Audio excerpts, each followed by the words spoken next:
Sowers television and I sanso aba. Nene ye pese ye ji aware esi ho. Titru ene 7 prediasa. Ye nuanom merima yem papa nom ene wono a ema no etwa fo wo ho. Watumi enye sika akware. We ya konma but edru nwumira na ye fro bra akosi. Mi ka sei oba no ni nua berima ofre no sweetheart. Ebi mu kura afre omunua no mu die. Idina e wose ye de ma wokunu e de ma nuanom isanse o mo adwuma wo mpem na yaba Sowers Herbal Center eneyidie se wo pe baabi na wo de waware abehye na agina se berima betimi abbo adwuma wo mpem dia jese yekọ opanyini kwankyerefo e de ma Sowers Herbal Center papa ye de merima nyina aba wanim se jiwon na waware ntimi ngina omo atitiro omo ntimi mo adwuma wo mpam nyema da wase ma yentie yo ye de nyankopon ase se wiase tumfo nyankopon bo wiase no obo ba ene bema okay butaya ode bo ba ne bema ye nyina yeni se wo sika dan ma na sane ma no ebowa ya na anije bia ni wa ewo ho ema di bema bia wotie mi a waye mmere ewo empaso de wodobnada de wo from pa na wate ahwe no unya Sowers Herbal capsules okay se onom capsules yi a ebo adwuma ema wo bema ejina so chireben ya enye asamketoa bema bia de nka obenya eye ahomache nanka wo bema ejina so nanso enne ewiase enuane ya yedie ene adwendwene da nipa so ntino ahomache kura no ubohu na wo bema na bonimu asete sa haban ya boni spray ya wo bewuo se unya Sowers Herbal capsules bi na sa wono noma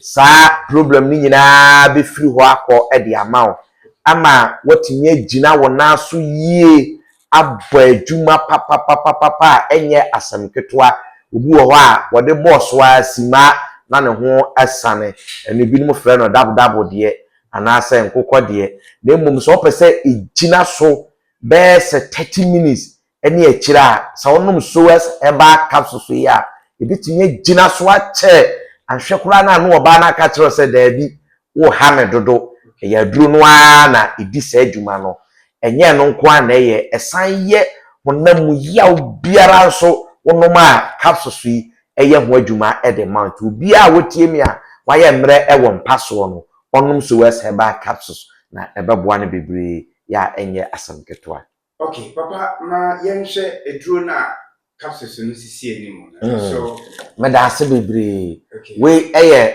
Sowers cough okay se obi a obowa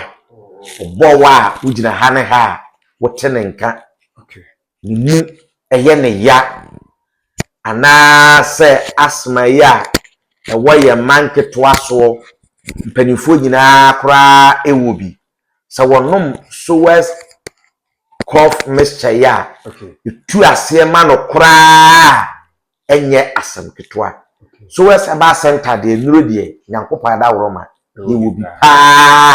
enye asamketoa nti ye kreneke ha no enyuma bebre no a na ye nti problem bi a wo bia no wo de se wo frɛ number yi pɛ ye no betra se ne ye hukwan a ye de be fa so wo bɔ wa mu ye wo ya wo ba wo yi ahoro wo ye se ne ade a wonom sa Sowers Herbal cough mixture ya ni nyina no ebetu ase ama wo kra enye asamketoa okay papa me hu Sowers femin mixture na eno so dwumeben na edi me da ase bebre adure eye adura enane saade a okay ewo nipadua mu okay saade enso so se edu nipadua so bebre ba eno na ekofa stroke ene ade e de bre nipa da sani no ene Nigeria ni sofo no maye hwehwemu na maye saaduru we so obia saade amasabi nafu aye kakraka wono maduro na ebetwe ama nafu na beye normal ya enye asamketoa anasa se fibroid kura na abɛda nipa koro ne yam ɛna wɔgye ne ho baabia ɛnyɛ na sɛ wɔnom aduro no a ɛnane fibroid ne nyinaa yɛnuanom mai yɛ mensese ya ɛwɔ sɛ ɛba 7 days wobɛhu na aba 2 days obi kura wɔ hɔ a ne deɛ 3 days na atwa ifiri hɔ kɔ no ɛma bi mu a sɛ wɔnom Sowers feminine mixture ya ɛno nso so etu aseɛ ɛma ne dofe a ɛnyɛ asam ketewa nti obi a wɔso a wɔpɛ sɛ ne so ɛteɛ no sɛ wɔnom aduro ya ne so bɛte ayɛ kama na asiesie nipadua no ya ɛnyɛ asam ketewa ti Sowers de nana nnuro de Nyankopɔn adaworoma mama yɛ bi a yɛde yɛ adwuma paa yɛnnuro no yɛnsa nsusu biam ɛhin ne hin ɛna yɛnsa betumi sɛ wo kuma se ha de a wokɔ Aberpɔ Junction Arms eba ɛwɔ Aberpɔ Junction a wobɛnya bi wɔ hɔ ɛna wokɔ KO nso a information center na ɛwɔ KO no kokɔ ase hɔ a bronsa na se hɔ wokɔ hɔ a wobɛnya bi atɔ hɔ ɛna yɛta kokɔ information centers ahodoɔ a ɛwɔ Ghana ho baabia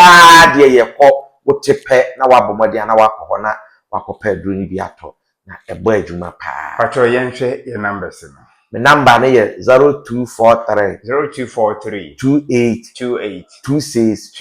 29 0243 28 26 29 wo frɛ number ya wo sabɛka Sowers na nkɔmɔ bi ɛwɔ hɔ bia na yɛno adi ɛno nti ahwɛfoɔ ɛne mo nso a mohwɛ yɛtie yɛn Sowers Herbal Center ɛna yɛkɔ ya yɛkɔkɔgye ayarehwɛ ɔma Sowers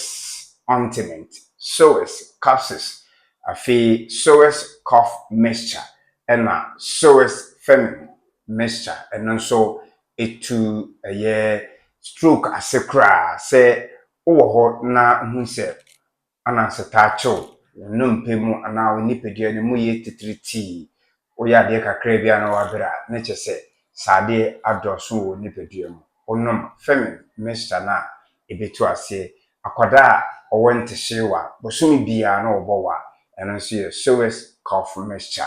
malaria ɛne ne nuanom jaundice ne deɛ ɛyɛ Sowers herbal mixture ɛne yɛde tu ase na afei gyirikagiri bɛma bɛkɔ na ɔkɔkɔtie aba abɛse ne afrɛ ne mewura sanse owura anajo ɔgye awadeɛ no ɛno ne yɛ Sowers herbal capsules na yɛde ɛgye awadeɛ wo a osisi tayo ya